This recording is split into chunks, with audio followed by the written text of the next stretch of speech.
Hello, guys. I just wanted to talk about a subreddit that I found interesting. It's called anti-work. So this subreddit basically is a bunch of people discussing all their problems and all their worries about having to work. Being obligated to work. Otherwise, you cannot afford a home, a livable home, or a basic standard of living, which is the problem of every single worker in the world. The working class, it's a real thing. It's not just a term. Society is divided in classes. Those people who have to work month by month and live paycheck by paycheck, and those who don't. Now, what I find interesting about this subreddit is that first of all, Reddit.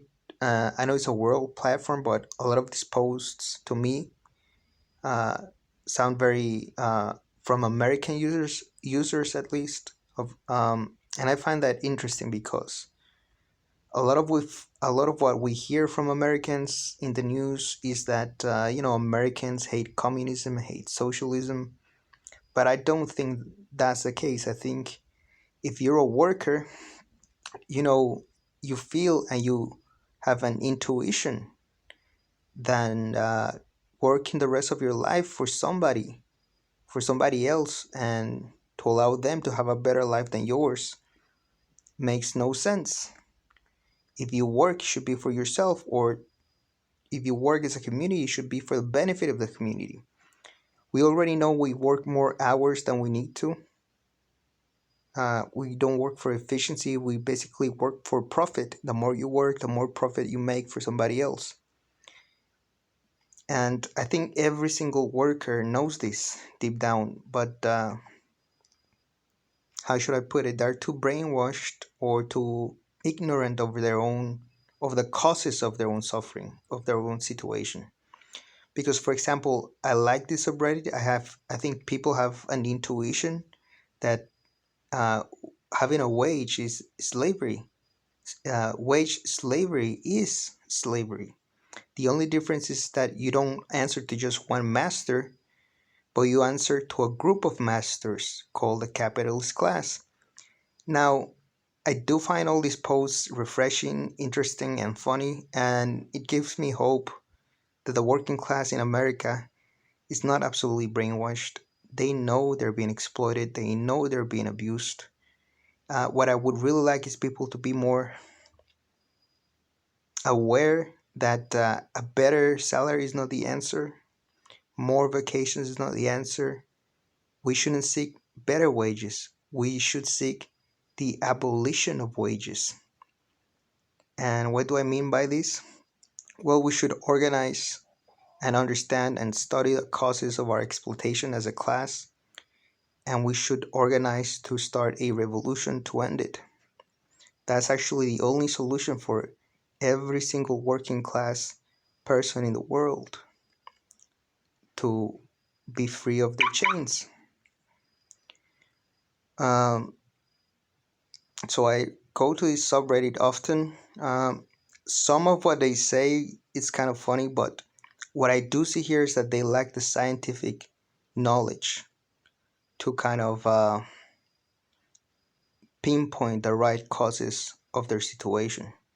So, for example, they understand exploitation, they understand the injustice of the society, but what I get from this post is that it's a lot of people that understand that but don't understand the actual social causes and material causes that make this exploitation, first of all, possible, and second of all, they don't understand its historical origin and development. What they actually need to kind of organize their anger and discontent into something more fruitful, more meaningful, and more useful would be to understand Marxist theory. They should understand that the reason we arrived to capitalism and wage slavery is a historical one, and it's a material reason as well. society has developed for thousands, hundreds of years to arrive at capitalism, which is just one more of its historical stages. It's just one mode of production. Before that, we had feudalism. Before that, we had slavery. Before that, we had hunter gatherer societies. But according to the Marxist analysis, if we want to end exploitation, we shouldn't go back to the past. We actually should move forward to the next stage of development, which is socialism. Marx used to say that capitalism has created its own gravedigger, meaning capitalists need to exploit the working class, and they have created the working class. They have created the conditions for there to exist a working class, and that is also their doom. The existence of the working class is already the precondition for the revolution. What we need to do is gain consciousness of this knowledge by actually studying the economic theories of Marxism, understanding things like labor theory of value, understanding class antagonisms, the existence of class in society, understanding history. So any book, for example, The Origins of the State and Private Property by Engels, any book by Marx, any introduction to Marxism, it will teach you that Marx kind of synthesized, or I'm sorry, I'm not very good at English. Synthesis,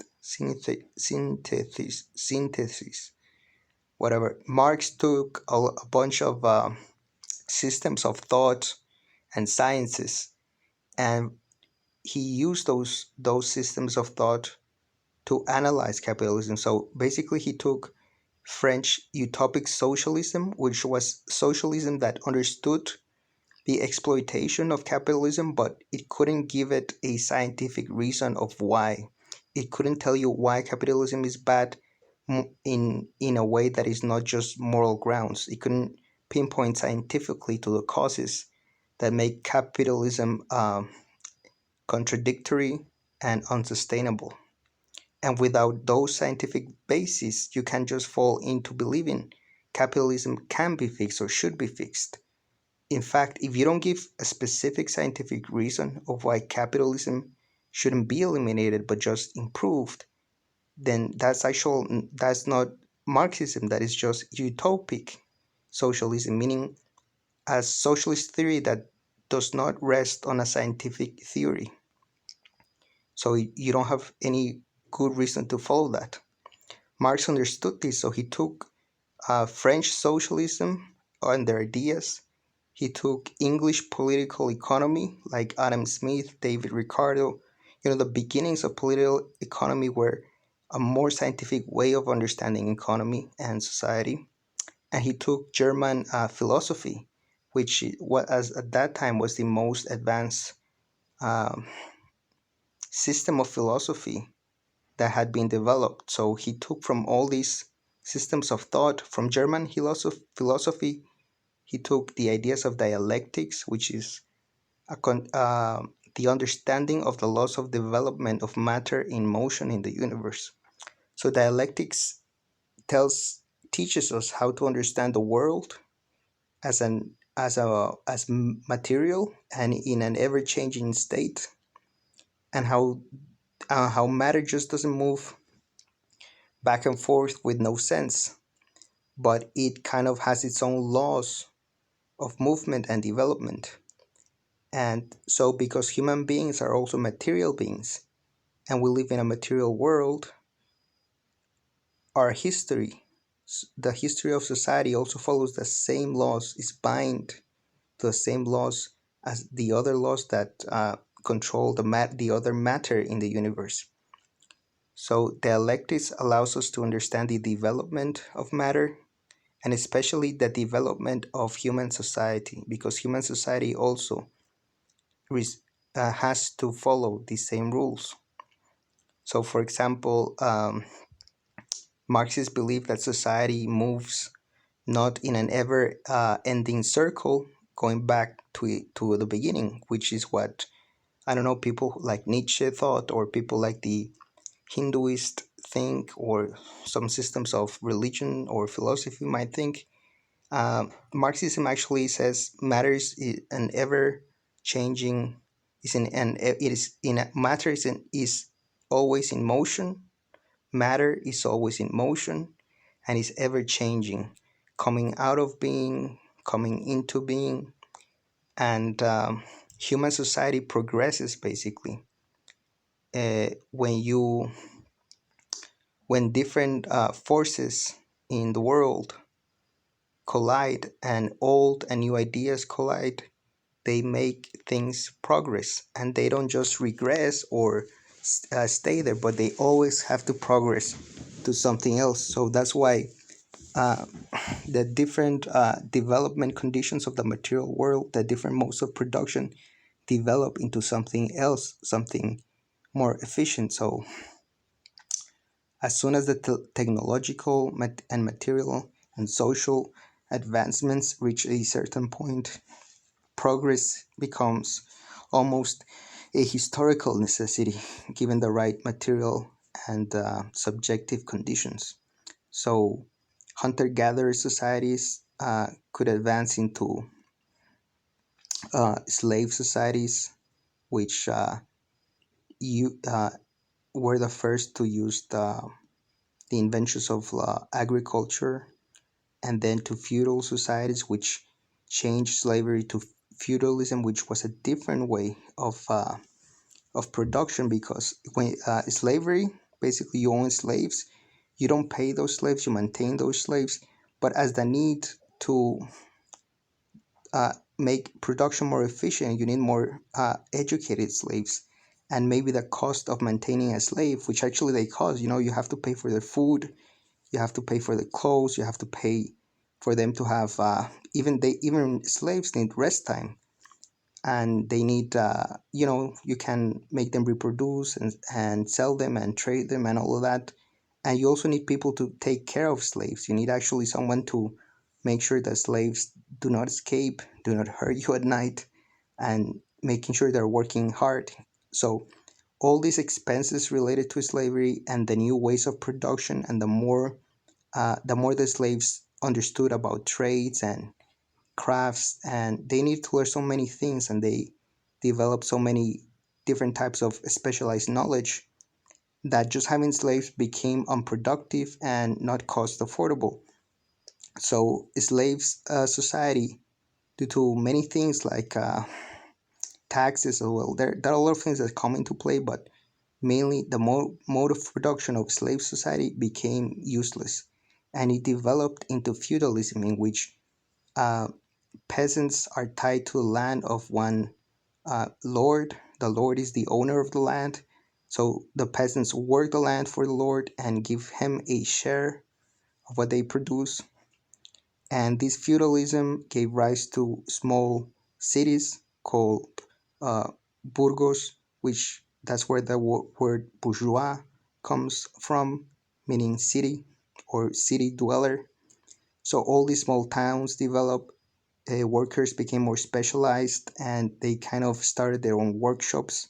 So in feudal society, you had guilds, which were like clubs where the professionals of a trade would unite, and they would um, pass on their knowledge and allow people to, you know, join their guild, like stonemasons, I don't know, carpenters, architects, I don't know.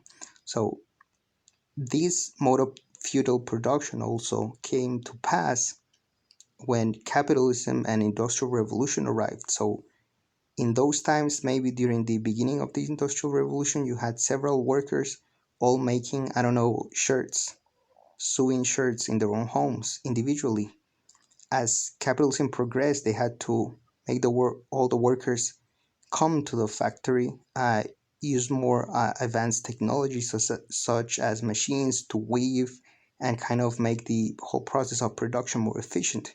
So as you started to unite the workers in factories, you started to be the owner of factories, etc. All these small bourgeois became more and more powerful, and then they were powerful enough, and the need to change the mode of production was a historical necessity that they had to overthrow the feudal system in which monarchy rested on.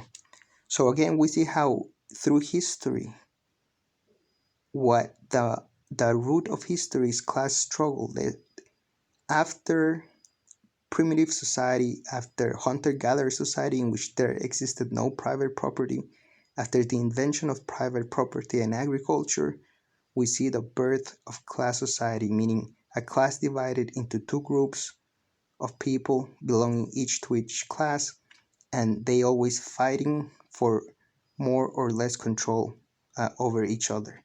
But there's always one dominant class and one subject class, one class subjected to other. So the whole history of society is the history of class struggle.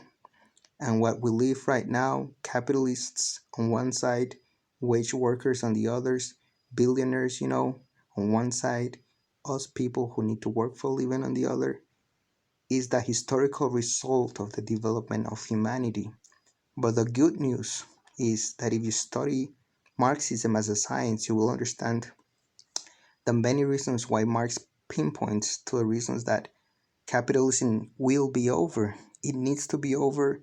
It's unsustainable, it's contradictory, and it cannot sustain itself. That's why crises happen under capitalism.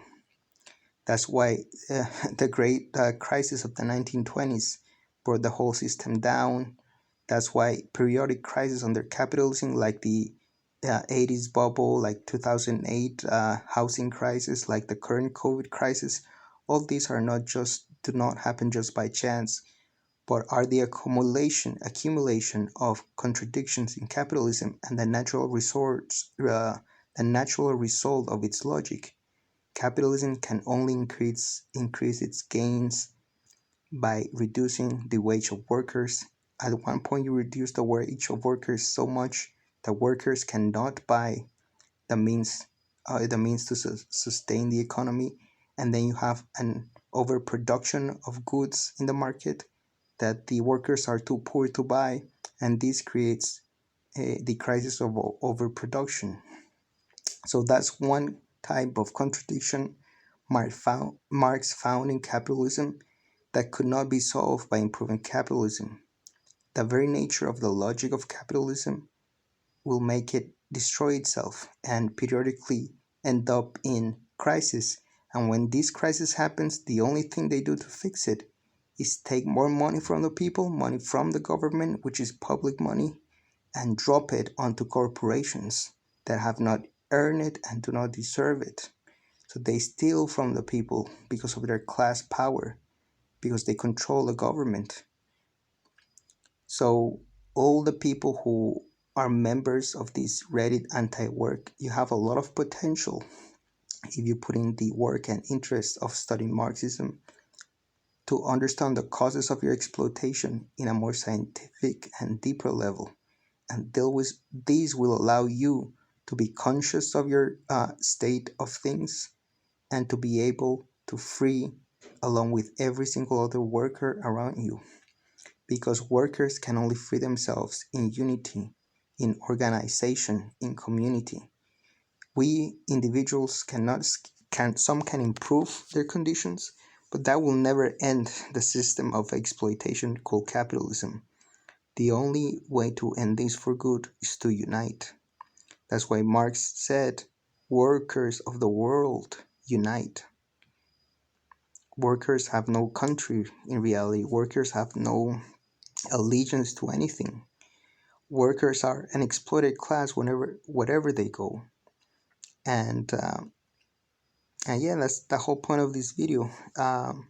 Check out this subreddit, but don't just stay here. I would say make the jump. Become a student of revolution, a student of history. Read about Black Panthers. Even read about Malcolm X, which he was not a Marxist. He died very young, I think, but he was kind of getting there. Same thing with Martin Luther King. There is some things in their stories that are important for people who want to organize other people. Their stories are very interesting, although I don't share like the religious beliefs or all the points that they make. They do make some important and valid points for Marxism and anyone who is a Marxist and anyone who stands against oppression. But what I would like to pinpoint about them, sorry, is that they were beginning to realize at the end of their lives, which ended shortly, that socialism was the answer. That race problems are not just about race, but are also economic class problems. So the way to end all of this is actually socialism. And I encourage anyone who's watching this to read and study socialism, real socialism. And when I mean that, I mean the specific branch of socialism called Marxist Leninism or Marxism Leninism. Um, and that will give you the tools to understand your life, the life of the other people around you, and the world history. And the most important, it will give you the understanding of how to achieve freedom for all. Thank you.